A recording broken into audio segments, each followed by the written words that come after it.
Greetings, Earthlings. Welcome back to my channel, and today we are going to be talking about the war between the land and the sea. I really liked how my Mandalorian and Grogu review ended up turning out, so I'm gonna copy that format for this video. It's just gonna be a little off-the-cuff ramble review of the war between the land and the sea, because I tried writing a full review, I tried writing an in-depth, structured review, and it flopped. I just couldn't do it. So here we are. I'm trying this. This is my last resort. But anyway, I'm going to just get right into it. Basically, there are only 2 or 3 major things about this show that I really want to talk about. And unfortunately, they're all negative because this show left me feeling largely neutral up until the ending point, at which point I started to feel explicitly negative about the show, because at first I was like, there's no way that they're going to just repeat the same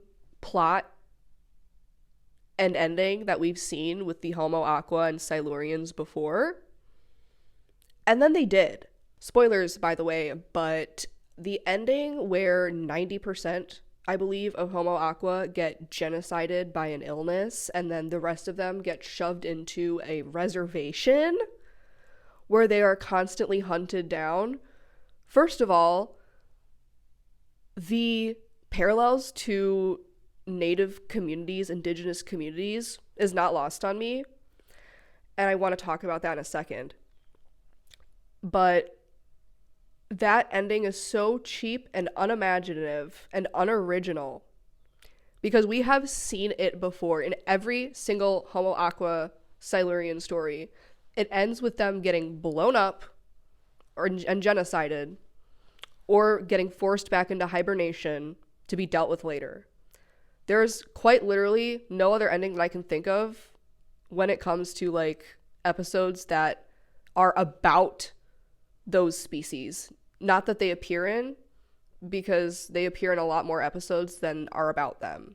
But if we're talking about episodes that focus on the Homo Aqua and the Silurians, that's literally the only ending we've ever seen for them. The only ending we've ever seen for the species that are supposed to bring up conversations about the climate crisis and indigenous land back rights issues is that they get genocided. And I think that is largely pessimistic, and I think that Doctor Who as a whole, yes, does dedicate a lot of its time to critiquing real world issues, and I know that like this is realistic to how the real world is, but the point is, I don't care that it's realistic because you've told the realistic story several times now. The Homo Aqua or the Silurians wake up, they find humans in their territory polluting and disrespecting it, so then obviously a conflict starts. The Doctor tries to keep the peace throughout the conflict, but extremists on both sides escalate the conflict until it ends in a big fucking genocide perpetuated by the humans. And it's like literally I just described 5 different Doctor Who stories. Doctor Who, as a show, has always been about not just using science fiction as a medium to critique and point out the worst aspects of society and the worst types of people that live in society, but it also uplifts this hopeful message of like, this is how good humanity could be.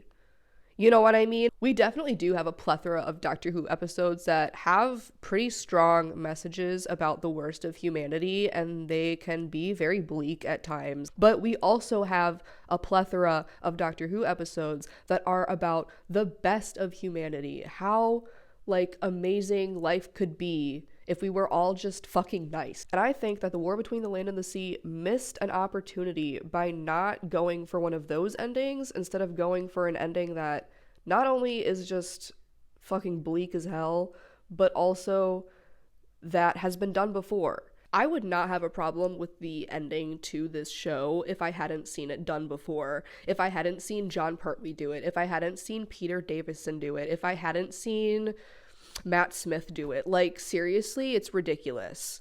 And I'm fully aware that the likely explanation for why the humans and the Homo Aqua did not come to a peaceful solution is because Russell T Davies didn't want to change the lore of Earth in the Doctor Who universe in a show that wasn't the main show because you didn't want to confuse people. But if that's the case, why did you tell the story at all if you were trapped into an ending that was so unoriginal? Also, like I said earlier, I do want to address the fact that the Homo Aqua and the Silurians, I'm including the Silurians in this because they're relatives of the Homo Aqua and they basically have the same narrative function in each story that they appear in, but they are very clearly, especially in this series, representative of indigenous peoples who have had their land stolen and who want it back.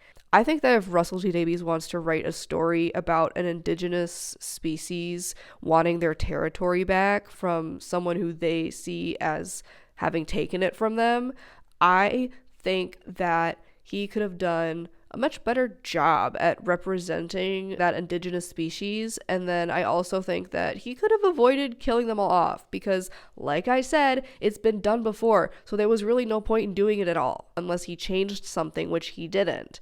So basically what I'm asking is, what was the fucking point of the show?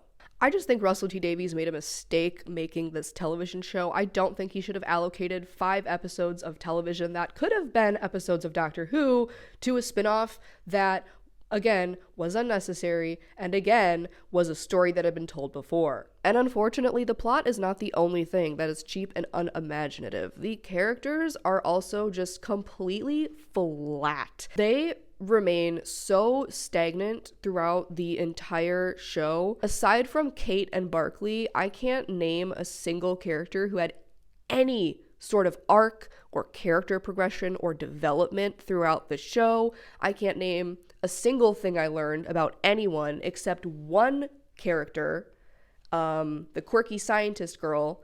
Apparently she liked to draw, which I didn't learn until after she died, when Shirley picked up the journal and said, "Oh, poor quirky scientist girl, she really did love to draw in this journal." Why is the only person in UNIT you're trying to characterize the girl you just killed?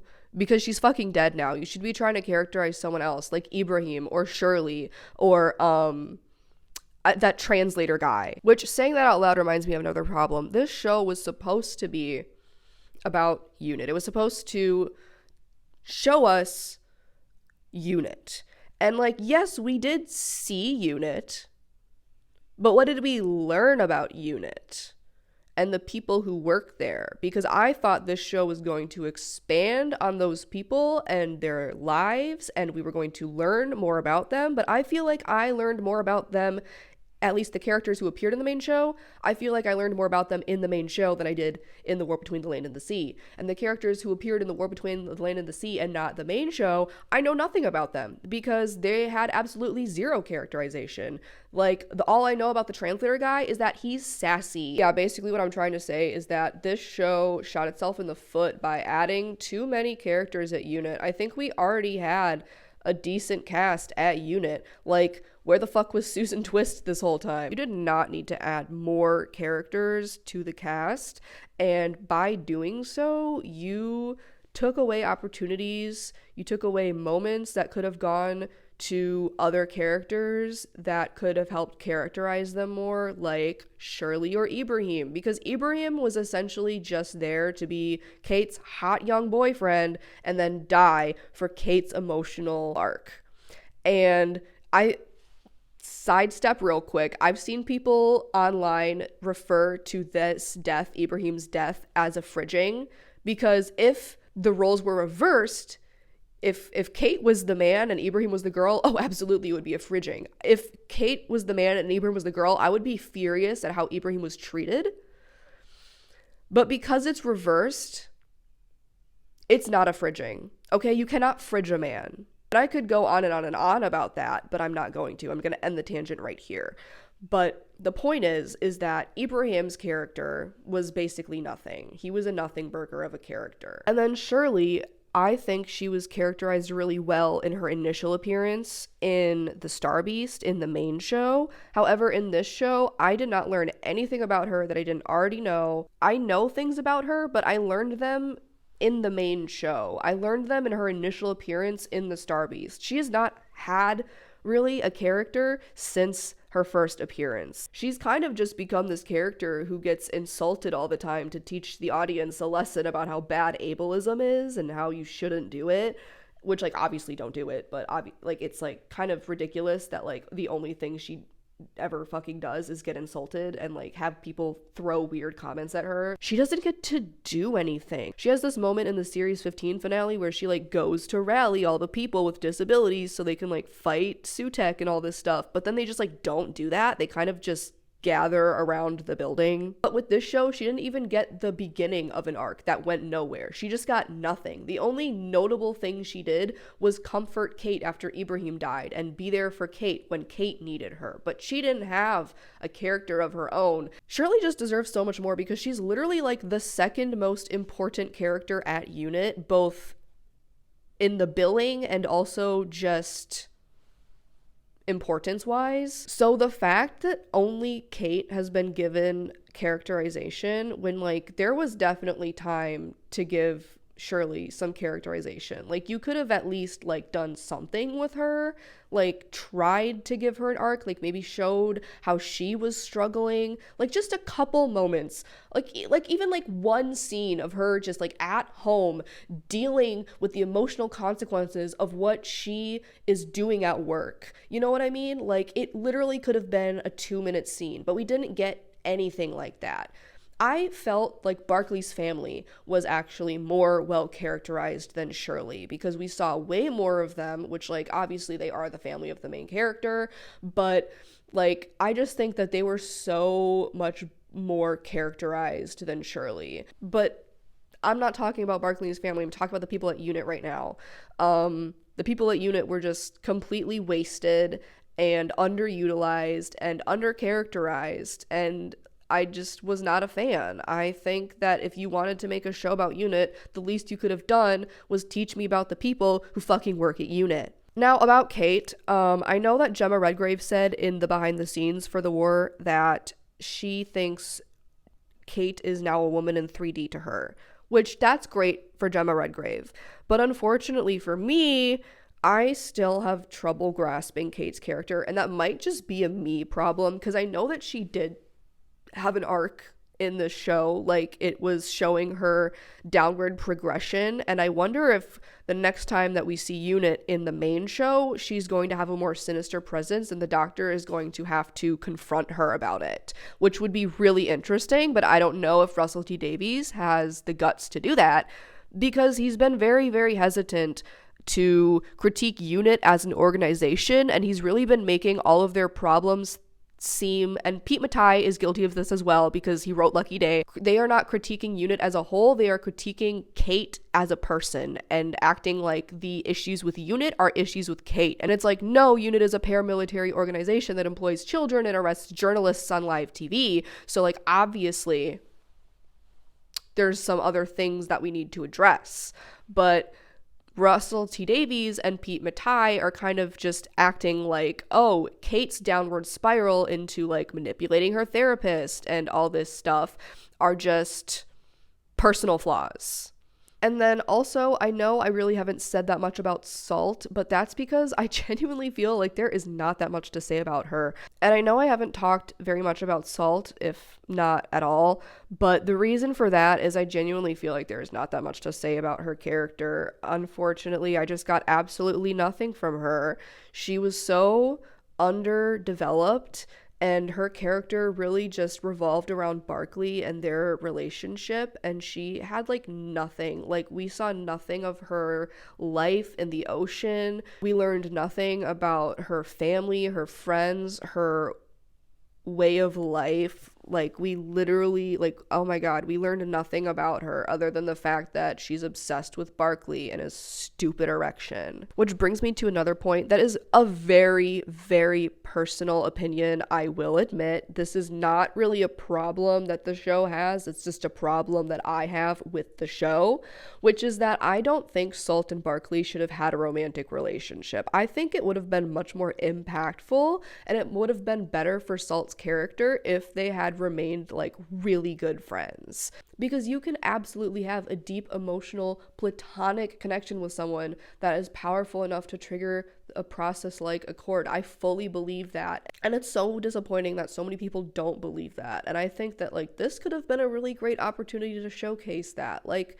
dude, look at these two people from different species who care about each other so much from the bottom of their heart that they became like each other, and it's not even romantic. That would have been such a cool and special story to tell, and I just think it was a missed opportunity. Salt's appearance is another thing that bothered me, and I know people have probably talked about this before because I remember when the first pictures came out of Gugu in this costume from like 3 miles away on Twitter, and people were ripping it to shreds online because they were so upset about it. And I was one of those people, and I'm still gonna rip to shreds here because I think it's ridiculous that they needed to make her look human, because what was the point of that actually? Was it so we could see her emote? Now, I'm going out on a limb here, but I had a conversation with my coworker about this, and she told me that she's a huge fan of the Avatar movies, the blue people, and she told me that apparently the Na'vi originally looked very, very different than what they ended up looking like in the movies that we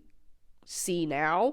They looked a lot less human originally, and test audiences did not empathize with them enough. And so they were changed to look more human so that people who watched the movies would empathize with them more. And I'm almost wondering if this is a case of that, if Russell T Davies thought that we would not be able to empathize with the Homo Aqua if we didn't have at least one of them or two of them who looked like us, which is kind of ridiculous. And I really hope that's not the reason that he did that. But it's also like, we are so afraid of ugly women that we will not even let non-human women be ugly. We will make them beautified. We will make them sexified. We'll make them fuckable. Because that's basically what they did to Gugu's character, is they made her a fuckable fish. So yeah, that's basically all I have to say about the war between the land and the sea. Sorry this was so unorganized and rambly. This was very off the cuff and unplanned, so I had like no script. This is my script. That's my script. But if you're still watching, thank you very much. I do appreciate it. And I hope that when you go to bed tonight, your pillow is cold on both sides. Bye-bye.